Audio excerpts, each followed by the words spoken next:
सुअर का गोश्त भी नहीं खा रहे, बल्कि तुम हराम काम कर रहे हो। खत्म करो ये जहज को। क्या लेके जाओगे खबर में? हैदराबाद की, दखन की तारीख भरी पड़ी है, महलात हैं बादशाहों के, उनके मकबरे पर आज फूल डालने वाला कोई नहीं है। क्या लेके जाओगे तुम किसी बच्ची पर जुल्म करके? कितनी दौलत तुमको चाहिए? जुल्म करे उस बच्ची पर, तकलीफ होती है, शर्मिंदगी होती है। सोचो इस बात को, खत्म करो इन बुराइयों को अपने माशरे से।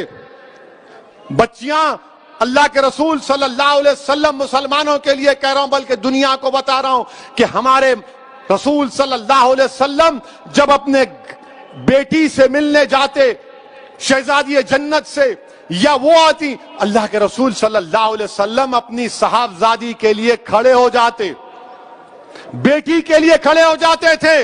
हजरत फातिमा के लिए पेशानी पर बोसा देते अपनी बेटी को। और तुम क्या कर रहे हो? मेरे अजीज दोस्तों और बुजुर्गों, ये मंजलिस के जिम्मेदारों की, मंजलिस के जिम्मेदारों का जलसा है। हमारी भी कोशिश होनी चाहिए कि पहले अगर हमारे घर में ऐसा हो रहा है, इसका खात्मा करो।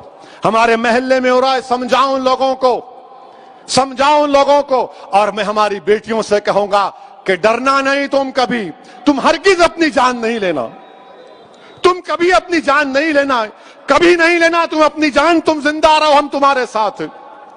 तुम्हारी जान की कीमत है मेरी बेटियों। अगर तुम्हारा बाप तकलीफ में है तो हम भी तकलीफ में, मगर कभी अपनी जान मत लो। छोड़ो, लात मारो उस गधे को, उस जालिम को जो तुमको मारता है, तुमसे जहज का मुतालबा करता है। तुम्हारी जिंदगी बहुत बड़ी है, लात मारो उसको, कानून को इस्तेमाल करो, मत गुजारो ऐसे जालिमों के साथ जिंदगी। क्या फायदा उस बाप पर, क्या बीत रही होगी जो वीडियो देखा होगा अपनी बच्ची की मौत का, जिंदा रहते हुए मर गया होगा अगर जिंदा है तो। मेरे अजीज दोस्तों और बुजुर्गों, इस बुराई का खात्मा हमको करना है, औरतों का साथ देना है। औरतों को हकीर मत समझो, औरतों का साथ दो, औरतों का साथ दो। इनको हमको माशरे में आगे बढ़ाना है। यकीनन जो हिजाब पहनते हैं कोई रोकता नहीं है, बुर्का हिजाब उनकी तरक्की की नहीं रोक सकता। कल नासिक से एक बच्ची मेरे को फोन की और बोली, असउद्दीन ओवैसी तुम्हारा बहुत बड़ा नाम सुनी, जरा गर्म लहजे में बात कर रही थी। मैं समझा कुछ है अब। मैं अम्मा रिकॉर्ड तो नहीं कर रहे तो बोले नहीं बात करना है। मैं बोलो। बोले मेरे को हैदराबाद के एरोनॉटिकल यहाँ स्कूल है, उसमें मेरे को पायलट की ट्रेनिंग हासिल करना है। मैं उसके इम्तिहानात पास कर ली, मेरी फीस 20 लाख है, आप क्या मदद कर सकते? मैं बोला अम्मा रिकॉर्ड तो नहीं कर रहे। बोले बार बार क्यों पूछ रहे आप? बोला नहीं, फिर चला देते। बोला इंशाअल्लाह ताला मैं मालूम करूंगा। बच्ची क्या बोली? मैं मुसलमान बच्चियों के लिए रोल मॉडल बनना चाहती हूँ, उस हिसाब मैं पायलट बनना चाहती हूँ। और बने हैदराबाद में। हैदराबाद से भी हमारे एक उर्दू अखबार के सियासत के जिम्मेदारों ने एक बच्ची को ट्रेनिंग दिलाई थी, वो पायलट बनी। बोली मेरे को पायलट बनना है असउद्दीन ओवैसी साहब, मैं रोल मॉडल बनना चाह रही हूं। मैं सलाम करता हूं इन बच्चों के स्पिरिट को। अगर आपको अल्लाह ने बेटी दी तो बेटे से ज्यादा उसको काबिल बनाओ, बेटे से ज्यादा उसको इल्म दिलाओ। और याद रखो, मैं भी साहिब औलाद हूं, मगर जितनी मोहब्बत मैं अपनी बेटियों में देखता हूं, अल्लाह का बहुत बड़ा करम है, अल्लाह का बहुत बड़ा करम है मुझ पर। मेरे अजीज दोस्तों और बुजुर्गों, ये बात कहना जरूरी समझता था, इसीलिए आपके सामने रख रहा हूं। अच्छा, अब एक और अहम बात, इंशाअल्लाह ताला 1 बजे से पहले बात को खत्म कर लूंगा। ये कोविड की वजह से तकरीर करने का मौका ही नहीं मिला ना। दारुस्सलाम में जलसा नहीं हुआ, वो रहमतुल आलमीन का जलसा सल्लल्लाहु अलैहि वसल्लम का ऊपर हुआ। बहुत से हमारे जलसे ये बीमारी की वजह से, वायरस की वजह से जरा जलसे नहीं हुए। अपने घर में नहीं हुए, दूसरी जगह सब हो रहे थे, तो जरा अपने घर में हो रहा है, जरा दिल की भड़ास निकाल रहा हूं। मेरे को भी खुशी हो रही। I am very happy to see all of you. आप पूरे यहां पर देखकर दिल बाग बाग हो रहा है। अल्लाह बेहतर जानता है। इसलिए मेरे भाई कि दारुस्सलाम में क्या है नहीं मालूम। जब मरहूम कायद सालार मिल्लत को पहली मर्तबा 2002 में हार्ट अटैक हुआ और स्टेंट डाला गया था कायद को, और केयर नामपल्ली में कायद का इलाज हुआ। जब वो घर वापस जा रहे थे 8-9 दिन के बाद, तो अहमद पाशा कादरी इस बात के गवाह हैं कि सालार ने अहमद पाशा कादरी को और अकबर को बुलाकर कहा कि मियाँ घर जाने से पहले मेरे को दारुस्सलाम लेके जाओ। मैं 8-10 दिन से दारुस्सलाम नहीं गया, तो यहीं सालार को सीढ़ियों पे लाए थे।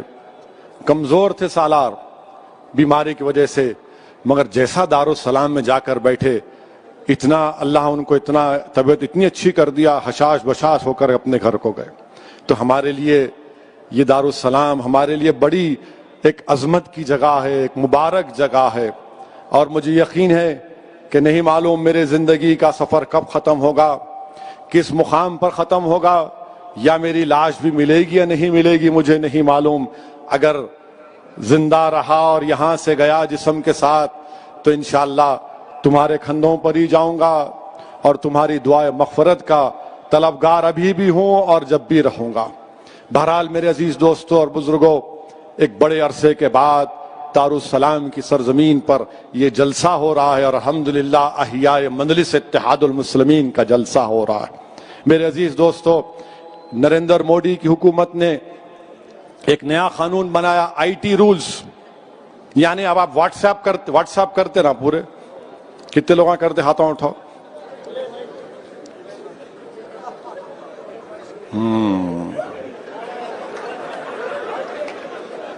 अब परेशानी में आ गए तुम लोग। अब व्हाट्सएप आप जो करते ना, अब मिसाल के तौर पर एक व्हाट्सएप आपको किसी अरब ममालिक से आया, उसमें लिखा हुआ है कि एक अरब कह रहा है हबीबी, माने मोदी को कह रहा है हबीबी, 8 रुपए की चीज तू 80 में बेचता है। तो मोदी जी बोले, it is business brother, this is business, ये बिजनेस है। अब वो आ गया आपको चंद्रायन गुट्टा में, बारकस में आ गया। अब वो बेचारा देख के बोला, पूरे अरबों का इलाका है, यमनियों का गयूर कौम है वो, तो उन्होंने क्या करे, व्हाट्सएप को फॉरवर्ड कर दिए। एक हो गया। दूसरा, आप घर को जा रहे दारुस्सलाम से निकल के, हमको भी आता, व्हाट्सएप आया, जरा आते आते कोतमीर का कट्टा ला लो, जरा आते आते सौदा ला लो। तो घर में को आगे नामपल्ली मार्केट से, चौक की मार्केट से मुर्गी कटा के लाओ, व्हाट्सएप पे आता।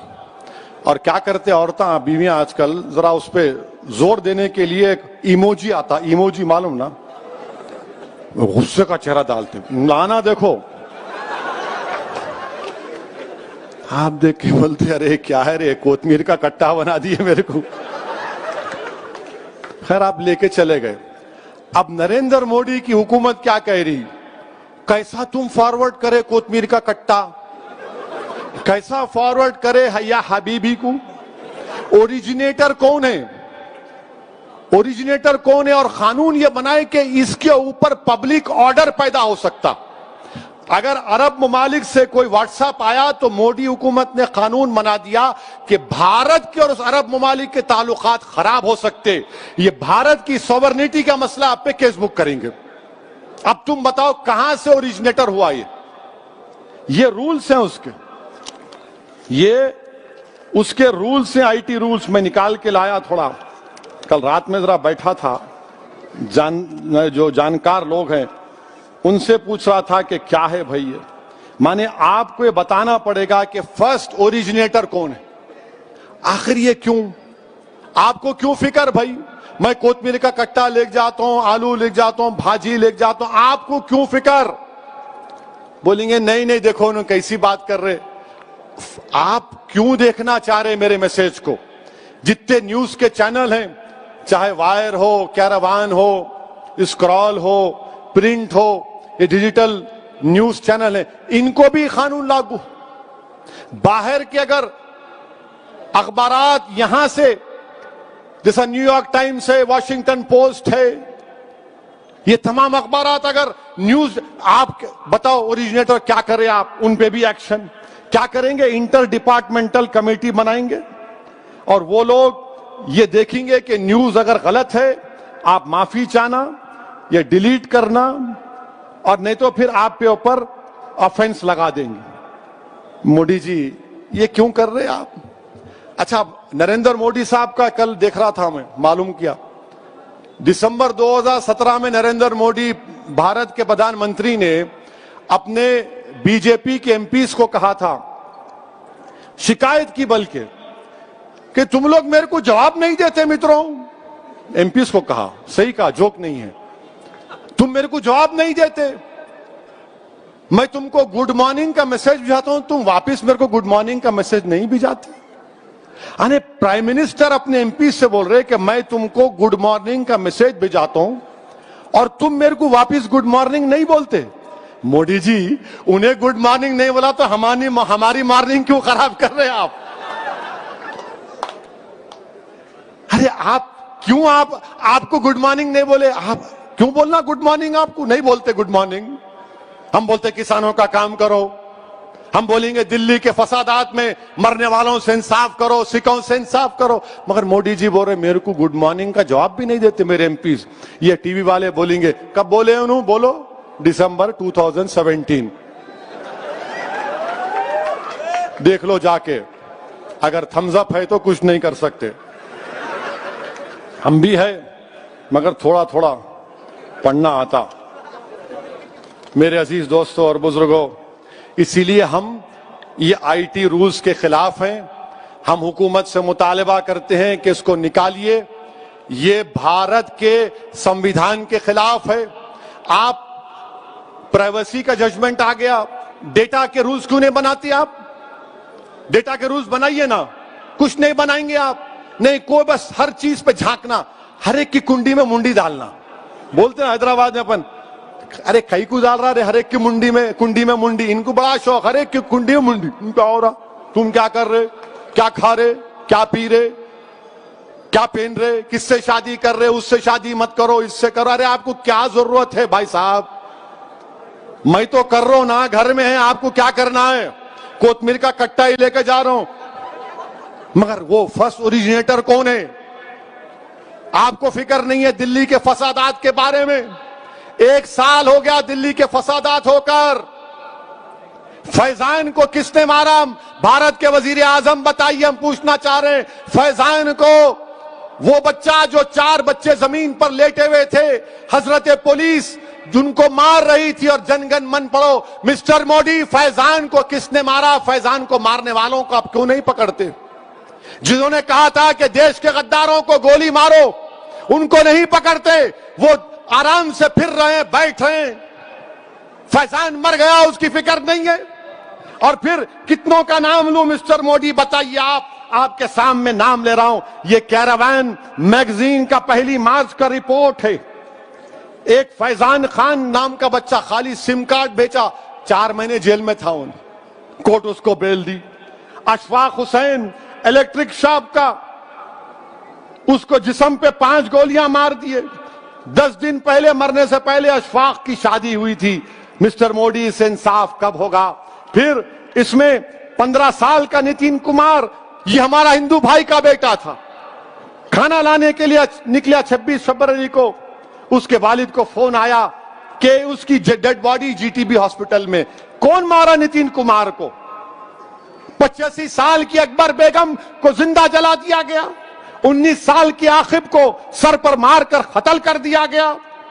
आमिर, जिसकी 4 साल की बेटी आज भी अपने बाप के लिए तड़पती है। आमिर खान और हाशिम 2 मर गए, दोनों भाई थे, कोई इंसाफ नहीं। मोहम्मद वकील 52 इयर्स, उसके आंख में लाके एसिड फेंक दिए, आज भी वो तड़प रहा है, कोई इंसाफ नहीं मिलता। और फिर 24 फरवरी के दिन दिल्ली पुलिस का एक सब इंस्पेक्टर मोहम्मद फुरकान को गोली मारकर शहीद कर दिया। चश्मदीद गवाह है मिस्टर मोदी, आप इंसाफ नहीं कर रहे हुकूमत आपकी। हम चाहते हैं कि हुकूमत इंसाफ करे। इंसाफ करने से ही अमन पैदा होगा, अमन मजबूत होगा। अगर हुकूमत वाकई में सबका साथ, सबका विश्वास, सबका विकास की बात करती है, तो भारत के प्रधानमंत्री को दिल्ली के फसादात में मरने वालों से इंसाफ करना पड़ेगा। 52 लोग मर गए, जिसमें से 41 मुसलमान थे और मां बाकी हमारे हिंदू भाई थे। सबसे इंसाफ करना है। जेनोसाइड हुआ वहां पर, अब तक 1 साल हुआ, कुछ नहीं हो रहा है। मेरे अजीज दोस्तों और बुजुर्गों, मैं आपसे अपील कर रहा हूं कि कोविड के लिए वैक्सीन आया है, वैक्सीन लीजिए। वैक्सीन लेना है, आपको अपनी जान को बचाना है, इसमें किसी को डरने की जरूरत नहीं है। बहुत से हमारे लोगों को हमने खो दिया, ये अल्लाह का बड़ा फजलो करम है कि अहमद पाशा कादरी साहब को 2 मरतबा कोविड हुआ, मगर अल्लाह ने उनको सेहत दे दी, अल्लाह का बहुत बड़ा करम। इम्तियाज जलील को कोविड हुआ, अल्लाह ने उनको शिफा दे दी। बहुत से हमारे अराकीन बल्दिया को हो, अल्लाह ने उनकी शिफा दे दी। बाज मजलिस के चाहने वाले, मजलिस के जिम्मेदारान, उनकी मौत हो गई, अल्लाह उनकी मगफरत फरमाए। हमारे मुल्क में 1,70,000 से ज्यादा लोग का इंतकाल हो गया कोविड वायरस से। इसीलिए मेरी आपसे इल्तिजा है, गुजारिश है कि इंजेक्शन लगाइए, डरने की जरूरत नहीं है। अब आए वो लगे तो ऐसा होता, कुछ नहीं होता। घर में इतने बातें सुनते, बीवी के जरा खाली चुमटी लिए तो कुछ नहीं होता, ले लो जाके। इंजेक्शन लेने का है, वायरस से बचना है, और पहले आप भी लो, अपने घर वालों को दिलाओ। खाली जाके बेगम के साथ ओ मैं ले लिया देखो, नहीं, अपनी बेटी को भी जो 20-22 जो बड़ी उम्र की है, अपनी माँ को, अपनी दादी को, पहले बुजुर्गों को दिलाओ। जो 65 साल के ऊपर है, पहले उनको दिलाना है, उनको पहले दिलाना है। लीजिए इंजेक्शन। और मेरी आपसे गुजारिश है कि मजलिस इत्तेहादुल मुस्लिमीन को मजबूत करिए, मजलिस इत्तेहादुल मुस्लिमीन के इब्तदाइयों को और मजबूत करिए, और अपने बुजुर्गों के जज्बे को जिंदा रखिए, इखलास के साथ काम करिए। अस्सलाम वालेकुम व रहमतुल्लाहि व बरकातहू व आखिर दावाना अल्हम्दुलिल्लाहि रब्बिल आलमीन।